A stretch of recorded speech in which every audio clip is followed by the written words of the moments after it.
Hi అండి అందరికీ. ఈరోజు మనం తోటకూర పాలకూర కలిపి కర్రీ చేసుకుందామండి. ఇవి రెండు చాలా హెల్దీ అండి. గ్రీన్ ఫుడ్ అంటేనే హెల్దీ కదండి.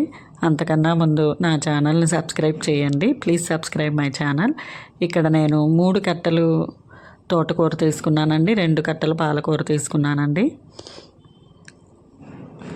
చూడండి, ఇక్కడ తోటకూరని కాడలు సపరేట్ చేసి సన్నగా కట్ చేసుకున్నానండి. ఆకులు సపరేట్గా చేసి అన్నిటినీ సన్నగా కట్ చేసుకున్నానండి.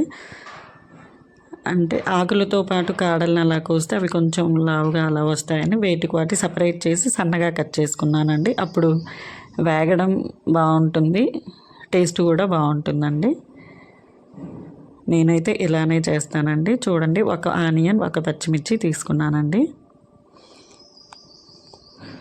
కళాయి పెట్టి ఆయిల్ వేసుకొని అందులో ఎండుమిర్చి వేసానండి. తర్వాత జీలకర్ర, ఆవాలు వేసానండి.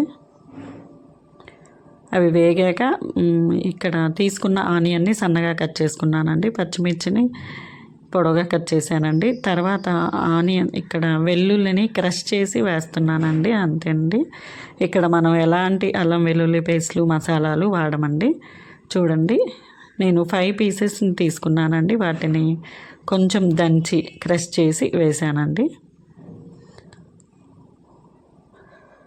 చూడండి, ఇక్కడ ఉల్లిగడ్డ వేగాయండి, ఆనియన్స్ వేగిపోయాయి. తర్వాత మనం ఆకుకూరని కట్ చేసి పెట్టుకున్న ఆకుకూరని వేయాలండి. ఈ ఆకుకూరల్ని 2-3 సార్లు బాగా నీళ్ళల్లో కడిగి ముందుగా వాడేసుకోవాలండి. అంటే డ్రై చేసుకోవాలండి, లేకపోతే చాలా ఇసుగ్గా ఉంటాయండి. చూడండి, ఇది ఉడుకుతుంటే ఎలా నీరు వస్తుందో. ఇది ఇలా ఉడికేంత వరకు డ్రైగా కొంచెం మొత్తం వేగాకే ఉప్పు పసుపు వేయాలండి. మధ్యలో వేస్తే ఆ ఉప్పు మధ్యలో వేసామంటే అది కూడా నీరయ్యి ఇంకా గుజ్జులాగా అయిపోతుందండి. వేగాకే లాస్ట్లో ఉప్పు పసుపు వేయాలండి. తర్వాత కొంచెం ధనియాల పొడి వేస్తున్నానండి.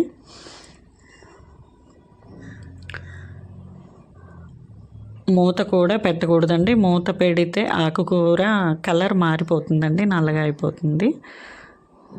చూడండి, ఇక్కడ కారం యాడ్ చేశాను. 1 నిమిషం ఉండి స్టవ్ ఆఫ్ చేయడమేనండి. ఇక్కడ ఎలాంటి మసాలా దినుసులు వాడట్లేదండి, చాలా హెల్తీ. అంతేనండి, మన ఆకుకూర కర్రీ రెడీ అయిపోయిందండి. దీన్ని తోటకూర అని కూడా ఏదో ఒక పేరండి. తోటకూర, చుక్కకూర, తోటకూర పాలకూర అనొచ్చు. అంతేనండి, మన తోటకూర రెడీ అయిపోయింది. Please subscribe my channel. Thank you for watching.